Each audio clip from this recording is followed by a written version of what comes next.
नमस्कार, आप देख रहे हैं द क्रेडिबल न्यूज। मैं हूं शालिनी।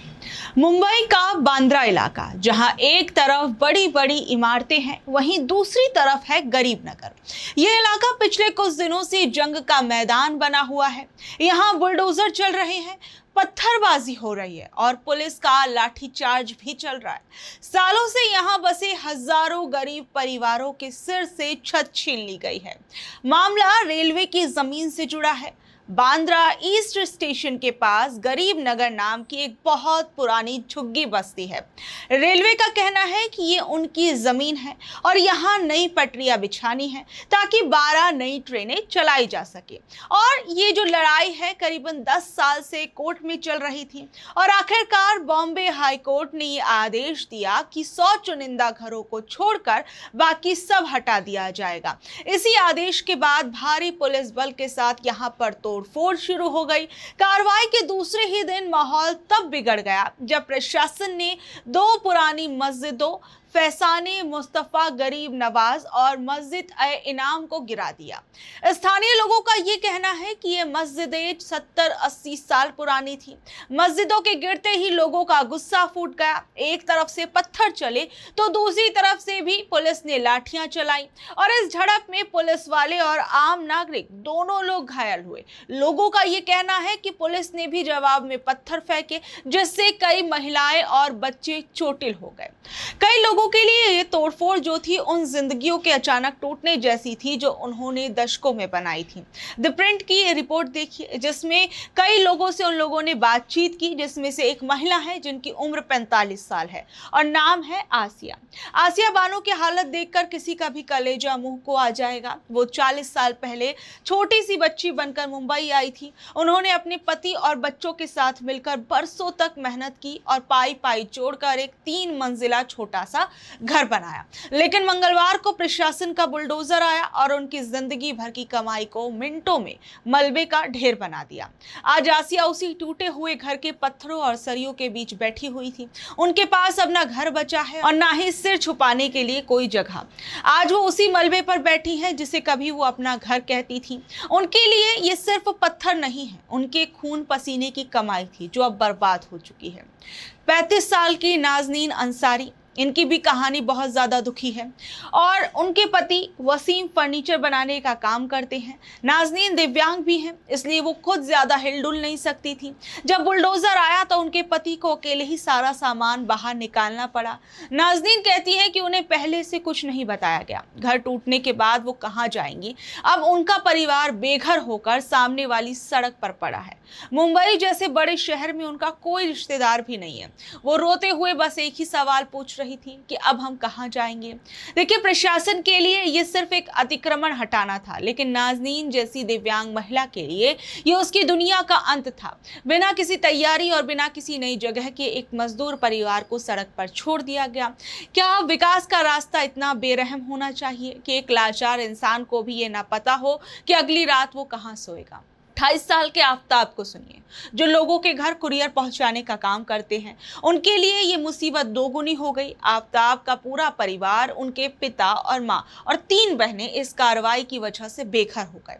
आफताब का ये आरोप था कि जब वहां पत्थरबाजी शुरू हुई तो पुलिस ने जो जवाबी कार्रवाई की उससे उनकी बहन रफिया के सिर पर चोट लग गई। एक तरफ घर टूटने का गम और दूसरी तरफ बहन का जख्मी होना। आफताब का परिवार इस समय बहुत मुश्किल में है। इस बीच बांद्रा पथराव मामले में मुंबई की पुलिस ने पहली एफआईआर भी दर्ज कर ली है। पुलिस ने 10 नामजद आरोपियों के खिलाफ मामला दर्ज किया, जबकि 100 से 150 अज्ञात लोगों को भी आरोपी बनाया गया। मुंबई पुलिस के मुताबिक आरोपियों पर भारतीय न्याय संहिता की विभिन्न धाराओं के तहत मामला दर्ज किया गया। इनमें सरकारी काम में बाधा डालना, हिंसा, सार्वजनिक संपत्ति को नुकसान पहुंचाना और पुलिस कर्मियों पर हमला करने जैसी गंभीर धाराएं शामिल हैं। देखिए, रेलवे अधिकारियों का भी ये कहना है कि ये कार्रवाई कोर्ट के आदेश पर हो रही है और वो पूरी सावधानी बरत रहे हैं। उनका कहना है कि शहर के विकास को अवैध कब्जों के नाम पर बंधक नहीं बनाया जा सकता। रेलवे के मुताबिक इस जमीन के खाली होने से बांद्रा स्टेशन का विस्तार होगा और लाखों यात्रियों को फायदा होगा। वहीं इस पूरे मामले पर विनीत अभिषेक, जो कि CPRO हैं वेस्टर्न रेलवे के, वो क्या कुछ कह रहे हैं, जरा सुनिए। देखिए, ये हमने 19 मई से ये कार्रवाई हमने शुरू करी थी। बहुत प्लानिंग है इसके पीछे। मल्टीपल डिपार्टमेंट्स का सपोर्ट है। City police, state authorities, district administration और रेलवे, हम सब मिलके जो है इस पूरी त्वरित कार्रवाई को एक साथ अंजाम दे रहे हैं। जैसा हमने देखा 1000 से 1200 लोग डेली यहाँ पे डिप्यूटेड रहते हैं। पहला दिन हमने ऑलमोस्ट 20% डिमोलिशन कंप्लीट किया, दूसरे दिन हमने ऑलमोस्ट 60% डिमोलिशन कंप्लीट किया, आज क्यूमुलेटिवली हमने ऑलमोस्ट 85% जो डिमोलिशन कंप्लीट कर लिया है। इस पूरी कार्रवाई के दौरान हम ये इंश्योर कर रहे हैं किसी को भी किसी प्रकार की दिक्कत ना हो, कोई चोट ना पहुँचे। देखिए हैवी मशीनरी है, ऑलमोस्ट 13-14 मशीनरी काम कर रहे हैं बड़े छोटे। इस दौरान जो यहाँ के लोग हैं उनको हम डबली इंश्योर कर रहे हैं कि सारे सेफ्टी प्रोटोकॉल्स फॉलो हो।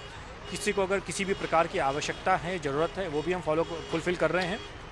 यस्टरडे दिन भर में ऑलमोस्ट 2000 से ज़्यादा पानी की बोतलें बांटी गई, शाम में पैक्ड मील बांटे गए।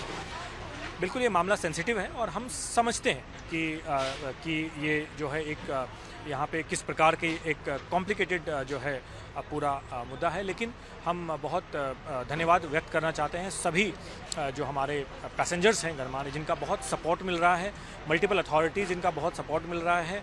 और इस पूरे एरिया में लोग भी देख पा रहे हैं कि एक बार जब ये एरिया पूरा क्लियर होगा तो हम कितनी ज़्यादा कैपेसिटी ऑगमेंटेशन के प्रोजेक्ट यहाँ एग्जीक्यूट कर पाएंगे, जिससे हम और ज़्यादा ट्रेन चला पाएंगे, जिससे आने वाले समय में हमारी मुंबई की जनता को और बाकी भारत की जनता को यहाँ जो है इसका डायरेक्ट बेनिफिट मिलेगा।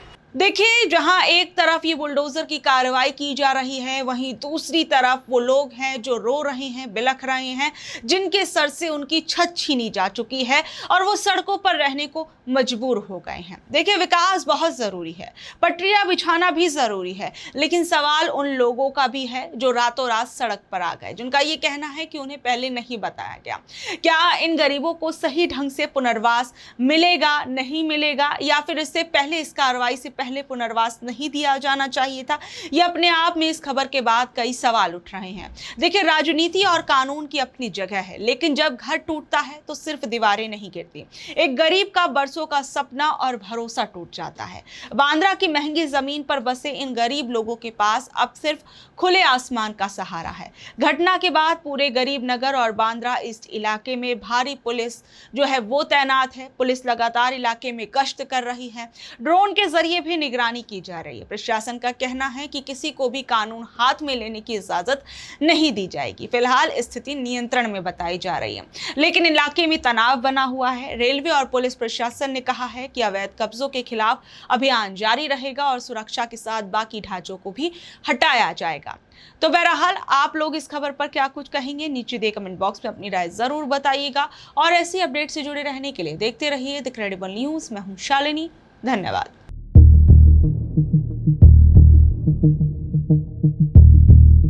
Thank you.